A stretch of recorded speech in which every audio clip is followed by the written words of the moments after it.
quarterbacks are different. Yeah. We want mother, father, dual parent. Mm-hmm. We want that kid to be 3, 5 and up because he got to be smart. Mm-hmm. Not bad decisions off the field at all, Mm-hmm. because he has to be a leader of men. It's so many different attributes in what we look for. Physical, offensive lineman. Defensive lineman is totally opposite.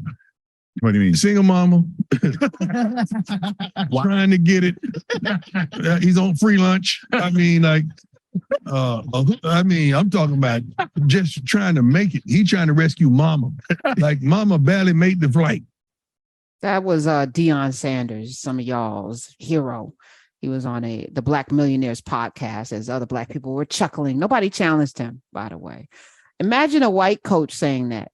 Jimmy the Greek lost his whole career just saying Black athletes have advantages. This Negro got on a podcast and said, as a coach, he wants his quarterbacks to have 2 parents because they're smarter, and he wants them to have a 3.5 GPA. Did your sons have that? Were you married to? Anyway, oh my goodness. And you want your defensive line to be just the opposite. Sounded really ignorant, and the giggling was very problematic for me. That was Deion Sanders. Let me welcome to the show. Y'all may not know this, but Jennifer Jones-Austin is raising a world-class athlete. She's got a son that is going to be in the major leagues. I'm going to call it like it is, USC's own. She's an anti-poverty activist, of course, CEO of FPWA. She's got a book about her journey beating cancer. I saw the picture of you before and after as you celebrate your cancer freeness, which I appreciate. Consider it pure joy. She is that. Jennifer Jones-Austin is here. Hi. It's always a joy when I'm with you. You know how I feel about you. Wow. Yeah. It's mutual. I'm a reflection. I exalt you. I honor you. I love you. Your spirit is all of the things. And I was glad to get to know you even more when you came to Healthy, Wealthy, Wise, because I was like, oh, Jennifer gets down. She dances. She plays cards. Wait a minute. We need to be friends, not just on the radio friends. There we go. Shoot. And I'm ready for another game. Whenever you're ready, whenever you're game, I'm game. Come on. Yeah, I'm trying to get my whole house together so I can have a card party. And then I'm like, then there's people gonna be here with breathing and stuff. So I'm working through my own problematic self. I probably need counseling. That said, when you hear, representation, you were raised in a household with a man, William Jones, pastor, Reverend Doctor, who gave you a sense of self that grounded you into who you are today. And I think about how we idolize and put people on pedestals just because, they can dance or sing or, they're prime time and they make us feel good in a depraved world. We look for those little moments. And I don't see people still sending their children after he left Jackson, whatever the problem was with the administration and all of that, how he handled it, I thought was very inappropriate. But I feel like we're doing a lot of inappropriate things out in public, whereas before we knew where the lines were. Yep. How do you take all of this? I think that if we just begin with the Black community, like we often credit ourselves with being a very forgiving people. I think that coupled with that quote, forgiving people, or embedded in that is that we give ourselves a pass too many times as well.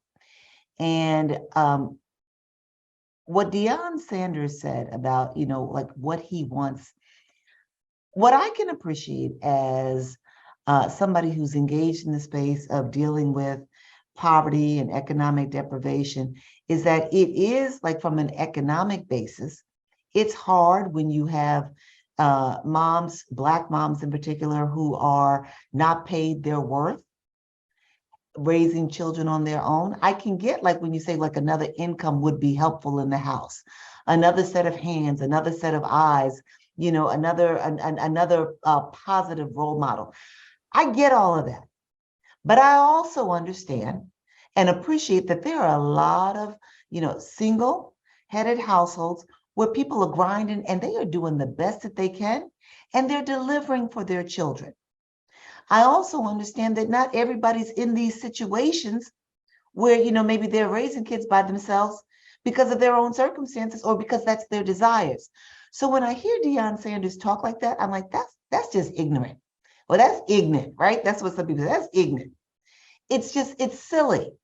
And it's reinforcing this narrative that, that we've been conditioned to believe that our children can't be their best if they're not raised in a two-family household. That they may struggle, but children in two-family households struggle as well.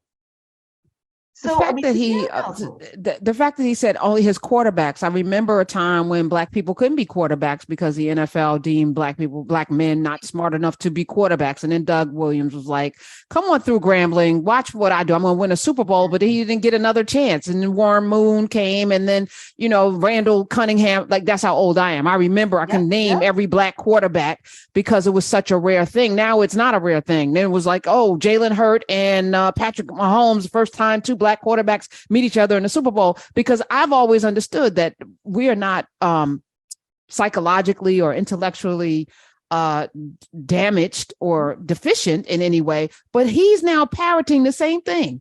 Like, right. I need my quarterback to have a 3.5 and two parents. Like, you sound like them. No, this is what I'm going to be really honest with you, and I'm going to say to you that. So I have a son who has two parents. I have a son who has a better than a 3.5 average and is playing D1 baseball. I don't believe my child is any smarter. I mean, this is just where I come from. And if he's listening, he's going to be like, what you talking about? Right? But I don't believe that he is any more capable than any other child. What I do know is that we have, as parents, been able to give him certain experiences, certain exposure, certain resources that have helped him to develop the talent that he has within him. We've been able to support him with resources when he struggled in a class. And I do know that two incomes have supported that. But that doesn't mean that the kid who hasn't had all that can't be as good and can't be as successful. And that's where I find fault with what Deion Sanders is saying, because it's putting this narrative, and it's casting children who don't have this traditional, what is, today, in today's world, more conservative lifestyle. It's saying that they can't compete, they can't hang, they can't fully engage. I don't think that's fair, especially when I appreciate that some of the children who haven't had all of these, like what one might say, privileges, that they've learned how to work through adversity.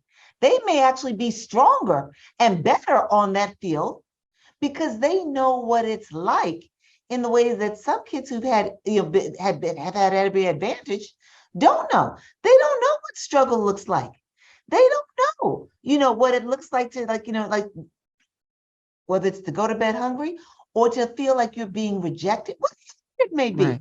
Right. But they may be stronger for it. So I think it's an ignorant statement, and it just feeds these stereotypical narratives, and it does nothing for our community, and it does nothing for young people who may not even have a choice in all of this in terms of centering on their value and their worth and what they're capable of.